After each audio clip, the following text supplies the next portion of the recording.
जम्मू कश्मीर और हरियाणा विधानसभा चुनाव के बाद अब झारखंड और महाराष्ट्र के विधानसभा चुनाव की बारी है। हरियाणा में मिली जीत के बाद भारतीय जनता पार्टी के हौसले बुलंद होते हुए नजर आ रहे हैं। तो दोस्तों, आज की इस वीडियो में देखेंगे झारखंड के विधानसभा चुनाव 2024 का ताज़ा ओपिनियन पोल। और आपको बता दें, झारखंड विधानसभा चुनाव की तारीखों का ऐलान बहुत ही जल्दी होने वाला है और बहुत ही नज़दीक झारखंड विधानसभा चुनाव आ चुका है। आपको बता दें, झारखंड राज्य में विधानसभा की 81 सीटें आती हैं और बहुमत का जादुई आंकड़ा 41 है। यानी कि किसी भी पार्टी को अपनी सरकार बनाने के लिए 41 सीटों की आवश्यकता होती है। तो आइए जानते हैं जिलावार ओपिनियन पोल। तो सबसे पहला जिला ले लेते हैं पूर्वी सिंहभूमि। पूर्वी सिंहभूमि में विधानसभा की 6 सीटें आती हैं। यहाँ लोकसभा की सीट देखें तो यहाँ पर लोकसभा की सीट जो थी वो एनडीए के खाते में गई थी, तो इस लिहाज से भी यहाँ पर एनडीए को काफ़ी अच्छा फ़ायदा होता हुआ नज़र आ रहा है। यहाँ बात करें विधानसभा की 6 सीटों की, तो यहाँ पर एनडीए के खाते में 3 सीट जाने का अनुमान है। तो वहीं बात करें इंडिया की, तो इंडिया गठबंधन के खाते में 2 सीट जाने का अनुमान है। वहीं बात करें झारखंड लोकतांत्रिक क्रांतिकारी मोर्चा की, तो जेएलकेएम के खाते में भी 1 सीट जाने का अनुमान है। वहीं अन्य पार्टियों के खाते में 0 सीट जाने का अनुमान है। इसी के साथ अगले ज़िले की बात करें तो अगला ज़िला आता है जामताड़ा। जामताड़ा में विधानसभा की 2 सीट आती हैं। इन 2 सीटों का ओपिनियन पोल देखें तो यहाँ पर इंडिया गठबंधन के खाते में 1 सीट जाने का अनुमान है। तो वहीं बात करें एनडीए गठबंधन की, तो एनडीए गठबंधन के खाते में भी 1 सीट जाने का अनुमान है। इसी के साथ अगले ज़िले की बात करते हैं तो अगला ज़िला आता है देवघर। देवघर में विधानसभा की 3 सीटें आती हैं। इन 3 सीटों का ओपिनियन पोल देखते हैं तो यहाँ पर 2 सीट इंडिया गठबंधन के खाते में जाने हुई नज़र आ रही हैं। वही बात करें एनडीए की, तो एनडीए के खाते में 1 सीट जाने का अनुमान है। जेएलकेएम के खाते में 0 सीट जाने का अनुमान है। वहीं अन्य पार्टियों के खाते में भी 0 सीट जाती हुई नज़र आ रही है। इसी के साथ अगले ज़िले की बात करते हैं तो अगला ज़िला है कोडरमा। कोडरमा में विधानसभा की 1 सीट आती है और इस 1 सीट की बात करें तो यह 1 सीट इंडिया गठबंधन के खाते में जाती हुई नज़र आ रही है। इसी के साथ अगले ज़िले की बात करें तो अगला ज़िला है गिरिडीह। गिरिडीह में विधानसभा की 6 सीटें आती हैं। इन 6 सीटों का ओपिनियन पोल देखें तो यहाँ पर इंडिया गठबंधन के खाते में 3 सीट जाने का अनुमान है। वहीं बात करें एनडीए की, तो एनडीए 2 सीट पर बढ़त बनाए हुए चल रही है। इसी के साथ बात करें जेएलकेएम की, तो जेएलकेएम के खाते में भी 1 सीट जाने का अनुमान है। वहीं अन्य पार्टियों के खाते में 0 सीट जाती हुई नज़र आ रही है। इसी के साथ बात करते हैं अगले ज़िले की, तो अगला ज़िला है चतरा। चतरा में विधानसभा की 2 सीटें आती हैं और यहाँ कहीं ना कहीं इंडिया गठबंधन को काफ़ी अच्छा फ़ायदा होता हुआ नज़र आ रहा है, क्योंकि यहाँ पर चतरा की दोनों सीटें ही इंडिया गठबंधन के खाते में जाती हुई नज़र आ रही हैं। वहीं एनडीए यहाँ पर अपना खाता भी नहीं खोल पा रही है। इसी के साथ अगले ज़िले की बात करें तो अगला ज़िला आता है गढ़वा। गढ़वा में विधानसभा की 3 सीटें आती हैं।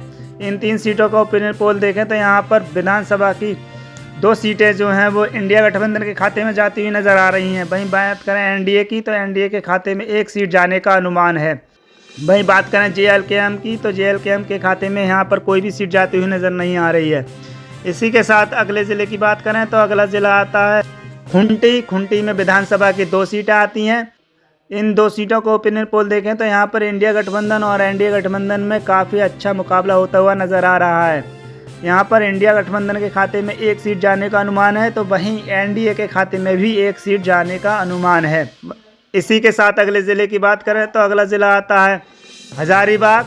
हजारीबाग में विधानसभा की 2 सीटें आती हैं। इन 2 सीटों का ओपिनियन पोल देखें तो यहाँ पर इंडिया गठबंधन के खाते में दोनों ही सीट जाने का अनुमान है। वहीं बात करें एनडीए की, तो एनडीए यहाँ पर अपना खाता भी नहीं खोल पा रहा है। इसी के साथ अगले ज़िले की बात करते हैं तो अगला ज़िला है लोहरदगा। लोहरदगा में विधानसभा की 3 सीटें आती हैं। इन 3 सीटों की बात करें तो यहाँ पर इंडिया गठबंधन के खाते में 2 सीट जाने का अनुमान है। तो वहीं बात करें एनडीए की, तो एनडीए के खाते में भी 1 सीट जाने का अनुमान है और जेएलकेएम के खाते में यहाँ पर कोई भी सीट जाती हुई नज़र नहीं आ रही है। वहीं अन्य पार्टियों के खाते में भी कोई सीट जाती हुई नज़र नहीं आ रही है। तो इसी के साथ अगले ज़िले की बात करते हैं तो अगला ज़िला है दुमका। दुमका में विधानसभा की 3 सीटें आती हैं। इन 3 सीटों की बात करें तो यहाँ पर इंडिया गठबंधन के खाते में 2 सीट जाने का अनुमान है। वहीं बात करें एनडीए गठबंधन की, तो एनडीए गठबंधन के खाते में 1 सीट जाती हुई नज़र आ रही है। वहीं अन्य पार्टियों के खाते में यहाँ पर कोई भी सीट जाती हुई नज़र नहीं आ रही है। इसी के साथ अगले ज़िले की बात करें तो अगला ज़िला है लातेहार। लातेहार में विधानसभा की 2 सीटें आती हैं और यहाँ पर लातेहार में कहीं ना कहीं एनडीए गठबंधन को काफ़ी अच्छा फ़ायदा होता हुआ नज़र आ रहा है। क्योंकि यहाँ पर दोनों ही सीटें एनडीए प्लस के खाते में जाती हुई नज़र आ रही हैं। वहीं बात करते हैं यहाँ इंडिया गठबंधन की, तो इंडिया गठबंधन में यहाँ काफ़ी नुकसान होता हुआ नज़र आ रहा है। इसी के साथ अगले ज़िले की बात करें तो अगला ज़िला आता है गोंडा। गोंडा में भी विधानसभा की 3 सीटें आती हैं। इन 3 सीटों का ओपिनियन पोल देखें तो यहाँ पर इंडिया गठबंधन के खाते में 1 सीट जाने का अनुमान है, तो वहीं एनडीए गठबंधन के खाते में भी 1 सीट जाने का अनुमान है। वहीं बात करें यहाँ पर JLKM के खाते में भी 1 सीट जाने का अनुमान है। गोंडा में यहाँ 3 कोणीय मुकाबला देखने को मिल रहा है। इसी के साथ अगले ज़िले की बात करें तो अगला ज़िला है रामगढ़। रामगढ़ में विधानसभा की 2 सीटें आती हैं। इन 2 सीटों का ओपिनियन पोल देखें तो यहाँ पर इंडिया गठबंधन के खाते में 1 सीट जाने का अनुमान है, तो वहीं एनडीए गठबंधन के खाते में भी 1 सीट जाने का अनुमान है। वहीं अन्य पार्टियों के खाते में यहाँ 0 सीट जाने का अनुमान है। JLKM के खाते में भी यहाँ कोई सीट जाती हुई नज़र नहीं आ रही है। इसी के साथ अगले ज़िले की बात करें तो अगला ज़िला आता है साहेबगंज। साहेबगंज में विधानसभा की 3 सीटें आती हैं। इन 3 सीटों का ओपिनियन पोल देखते हैं तो यहाँ पर एनडीए के गठबंधन के खाते में 2 सीट जाने का अनुमान है। तो वहीं बात करें इंडिया गठबंधन की, तो इंडिया गठबंधन के खाते में 1 सीट जाने का अनुमान है। वहीं बात करें JLKM की, तो JLKM के खाते में यहाँ पर कोई भी सीट जाती हुई नज़र नहीं आ रही है। वहीं अन्य पार्टियों का यहाँ पर खाता खुलता हुआ भी नज़र नहीं आ रहा है। इसी के साथ अगले ज़िले की बात करते हैं तो अगला ज़िला आता है पश्चिमी सिंहभूमि। पश्चिमी सिंहभूमि में विधानसभा की 5 सीटें आती हैं और इन 5 सीटों का ओपिनियन पोल देखें तो यहाँ पर इंडिया गठबंधन के खाते में 3 सीट जाने का अनुमान है। तो वहीं बात करें एनडीए की, तो एनडीए के खाते में भी 2 सीट जाने का अनुमान है। वहीं JLKM के खाते में कोई भी सीट जाती हुई नज़र नहीं आ रही है। वहीं बात करें अन्य पार्टियों की, तो अन्य पार्टियों का यहाँ पर खाता खुलता हुआ भी नज़र नहीं आ रहा है। इसी के साथ अगले ज़िले की बात करें तो अगला ज़िला आता है बोकारो। बोकारो में विधानसभा की 4 सीटें आती हैं। इन 4 सीटों का ओपिनियन पोल देखें तो यहाँ पर इंडिया गठबंधन के खाते में 1 सीट जाने का अनुमान है। वहीं बात करें एनडीए गठबंधन की, तो एनडीए गठबंधन यहाँ पर 2 सीटों पर बढ़त बनाए हुए है और यहाँ पर JLKM के खाते में भी 1 सीट जाने का अनुमान है। वहीं बात करें अन्य पार्टियों की, तो अन्य पार्टियों के खाते में यहाँ 0 सीट जाने का अनुमान है। इसी के साथ अगले ज़िले की बात करें तो अगला ज़िला है सरायकेला। सरायकेला में विधानसभा की 3 सीटें आती हैं। इन 3 सीटों का ओपिनियन पोल देखें तो यहाँ पर इंडिया गठबंधन के खाते में 2 सीट जाने का अनुमान है। वहीं बात करें एनडीए की, तो एनडीए के खाते में 1 सीट जाने का अनुमान है। वहीं बात करते हैं JLKM की, तो JLKM के खाते में यहाँ पर कोई भी सीट जाती हुई नज़र नहीं आ रही है। वहीं अन्य पार्टियों के खाते में भी कोई सीट जाती हुई नज़र नहीं आ रही है। इसी के साथ अगले ज़िले की बात करते हैं तो अगला ज़िला है रांची। रांची में विधानसभा की 7 सीटें आती हैं और इन 7 सीटों का ओपिनियन पोल देखें तो यहाँ पर इंडिया गठबंधन और एनडीए गठबंधन में काफ़ी अच्छा मुकाबला होता हुआ नज़र आ रहा है। यहाँ पर देखें तो इंडिया गठबंधन के खाते में 3 सीट जाने का अनुमान है, तो वहीं एनडीए के खाते में भी 3 सीट जाने का अनुमान है। वहीं बात करें JLKM पार्टी की, तो JLKM पार्टी के खाते में 1 सीट जाने का अनुमान है। वहीं अन्य पार्टियों के खाते में 0 सीट जाने का अनुमान है। इसी के साथ अगले ज़िले की बात करें तो अगला ज़िला आता है पलामू। पलामू में विधानसभा की 5 सीटें आती हैं। इन 5 सीटों का ओपिनियन पोल देखें तो यहाँ पर इंडिया गठबंधन के खाते में 3 सीट जाने का अनुमान है। वहीं बात करें एनडीए की, तो एनडीए के खाते में 2 सीट जाने का अनुमान है। वहीं अन्य पार्टियों के खाते में यहाँ पर कोई भी सीट जाती हुई नज़र नहीं आ रही है। इसी के साथ अगले ज़िले की बात करते हैं तो अगला ज़िला है पाकुड़। पाकुड़ में विधानसभा की 3 सीटें आती हैं। इन 3 सीटों का ओपिनियन पोल देखते हैं तो यहाँ पर इंडिया गठबंधन के खाते में 2 सीट जाने का अनुमान है। वहीं बात करें एनडीए की, तो एनडीए के खाते में यहाँ पर 1 सीट जाने का अनुमान है।